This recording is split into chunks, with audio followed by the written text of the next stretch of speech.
Hello students, इस video में हम लोग बात करेंगे basic of energy chapter number 1 का टॉपिक है impact of energy uses on climate.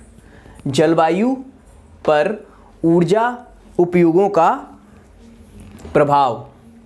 तो इस हेडिंग के अंदर लिखिए आप लोग, the combustion of hydrocarbon based fuels, the combustion of hydrocarbon based fuels in industrial activities generates byproduct materials, many of which are considered to be air pollutants।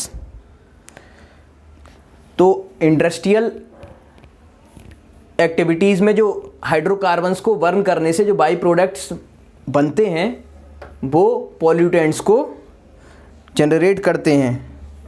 The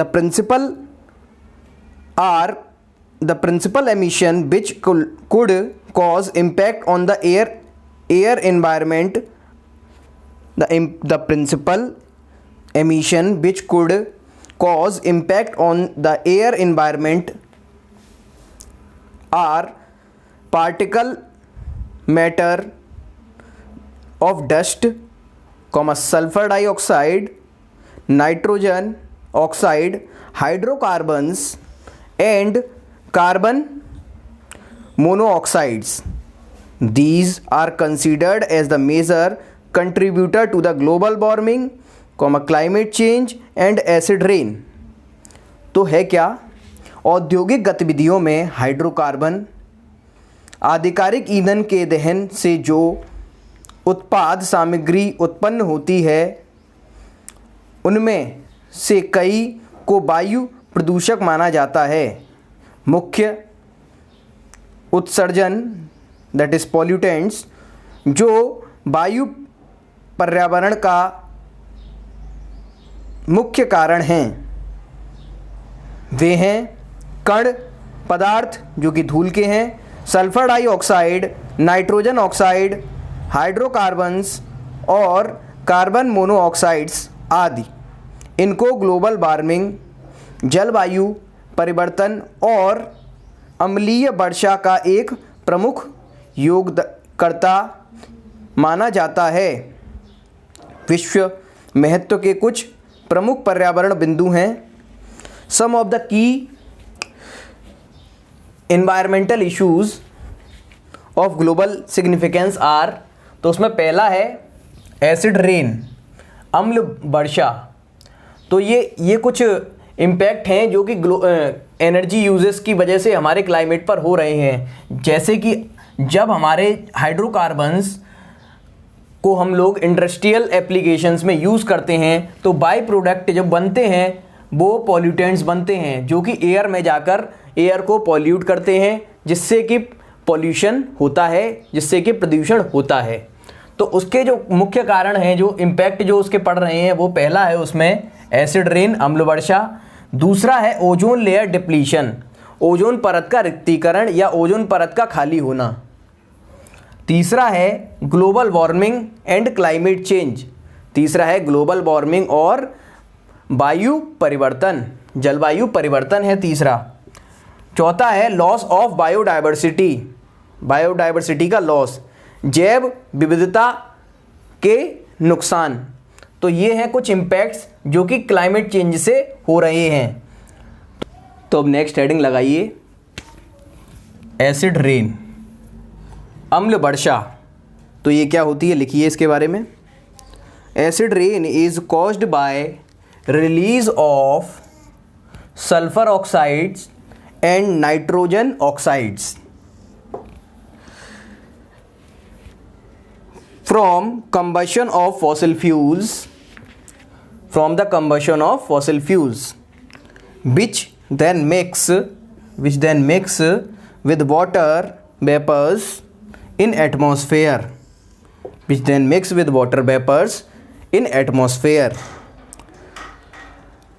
and to form sulfuric acid and nitric acid respectively by the effect of acid rain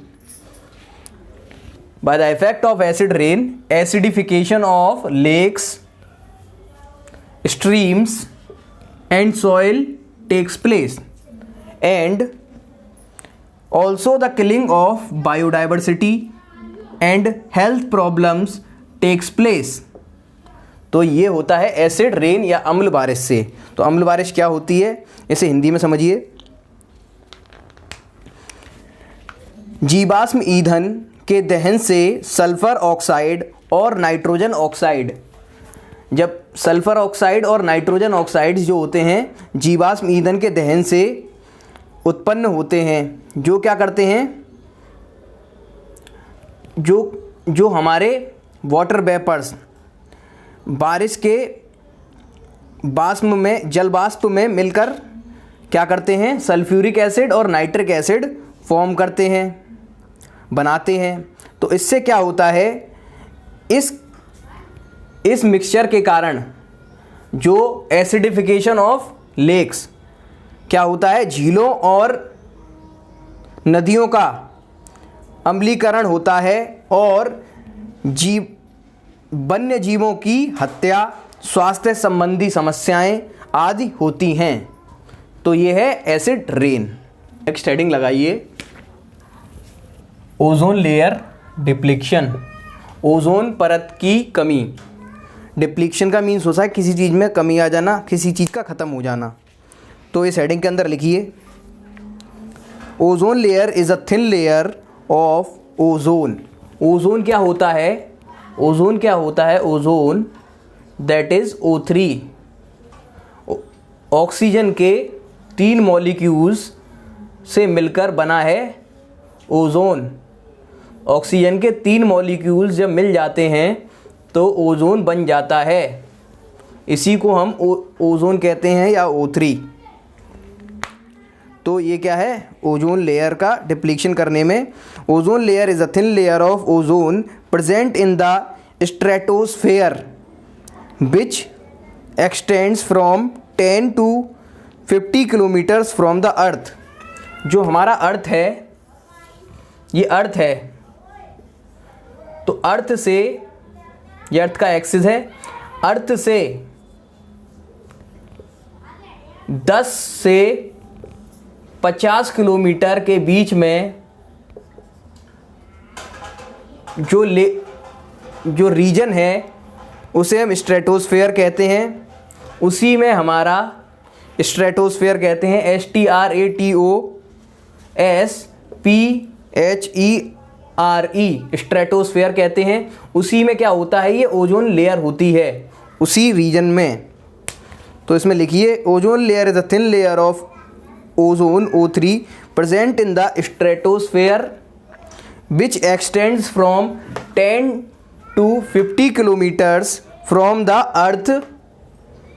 The ozone is the highly beneficial to the life on earth and it blocks the sunlight's UV radiations. UV means ultraviolet radiations from reaching to the earth. अर्थ पर ultraviolet rays को आने से रोकता है। Any disturbance और depletion of this layer, इस layer में कोई डिप्लीशन होगा ओजोन लेयर में तो क्या होगा, डिस्टर्बेंस होगा। Would result in increase in harmful radiation reaching to the earth surface leading to dangerous consequences. Effects of ozone layer depletion are, क्या क्या इफेक्ट हैं, तो effect on human and animal health, इंसान और जानवरों की जो हेल्थ है उस पर इफेक्ट पड़ेगा। और इफेक्ट ऑन प्लांट्स, प्लांट के ऊपर इफेक्ट पड़ेगा ओजोन लेयर के डिप्लीशन होने से। इफेक्ट ऑन एक्वेटिक इकोसिस्टम, जो एक्वेटिक इकोसिस्टम है, जो जलीय जीव जंतु हैं उनका जो इकोसिस्टम है, जो उनकी प्रणाली है, उस पर फर्क पड़ेगा। Effect on air quality, air quality हवा की जो क्वालिटी है, जो उसका स्तर है हवा का, गुणवत्ता पर प्रभाव पड़ेगा, एयर की गुणवत्ता पर प्रभाव पड़ेगा। तो ये हो गया हमारा effect on air quality. Next heading है global warming and climate change, global warming और जलवायु परिवर्तन। तो इस हेडिंग के अंदर लिखिए, global warming and climate change refers to an average increase in the global temperature, natural events and human activities are believed to be contributing to an increase in average global temperature. This is caused primarily by the increase in the greenhouse gases such as carbon dioxides. तो global warming है क्या? Global warming एक तरीके से temperature rise होना किसी भी environment में, उससे क्या होगा कि ग्लोबल वार्मिंग होगी। तो होता क्या है ग्लोबल वार्मिंग में? और क्लाइमेट चेंज, पर्यावरण जो हमारा जलवायु परिवर्तन है, उससे क्या होगा, जो टेम्परेचर इंक्रीज होगा उससे हमारी ह्यूमन एक्टिविटीज़ इफ़ेक्ट होंगी और नेचुरल इवेंट्स भी इफ़ेक्ट होंगे। तो इफ़ेक्ट क्या है, इफ़ेक्ट क्या है ग्लोबल वार्मिंग के? तो ग्लोबल वार्मिंग का मेन इफ़ेक्ट है, तो अगर हम इफ़ेक्ट देखें ऑन एनवायरनमेंट, तो एनवायरनमेंट पे क्या इफ़ेक्ट है ग्लोबल वार्मिंग का? बायोडाइवर्सिटी लॉस, बायोडाइवर्सिटी का लॉस हो जाएगा, ठीक है। वेदर इवेंट्स में क्या आता है? जैसे कभी एक साथ बहुत तेज़ बारिश होने लग जाना, कभी तो बहुत सूखा पड़ जाना, तो ये वेदर इवेंट्स होंगे। मतलब मौसम में जो चेंजेस आएंगे, बदलाव आएंगे, वो इसकी वजह से आएंगे, इफेक्ट होगा ग्लोबल वार्मिंग की वजह से। Melting of ice of glaciers, जो ग्लेशियर्स हैं, ठीक है, उनकी आइस मेल्ट होगी, उनकी बर्फ़ में बर्फ़ पिघलेगी, तो उससे क्या होगा? फ्लड आएगा, बाढ़ आएगी। ऑन ह्यूमन बींग्स, इफ़ेक्ट क्या होंगे ह्यूमन बींग के ऊपर, मनुष्य के ऊपर क्या इफ़ेक्ट होंगे? Health problems. तो हेल्थ प्रॉब्लम मतलब उसकी जो हेल्थ है उसमें प्रॉब्लम आएंगी, फिजिकल फिटनेस रिड्यूस होगी।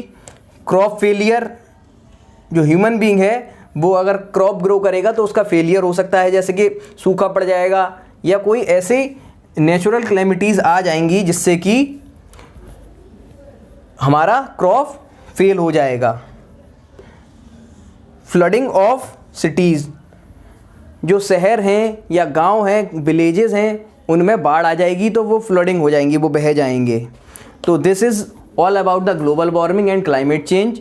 तो इसी के साथ हमारा ये चैप्टर 1 एंड होता है। अब हम नेक्स्ट वीडियो से चैप्टर 2 स्टार्ट करेंगे। Thank you.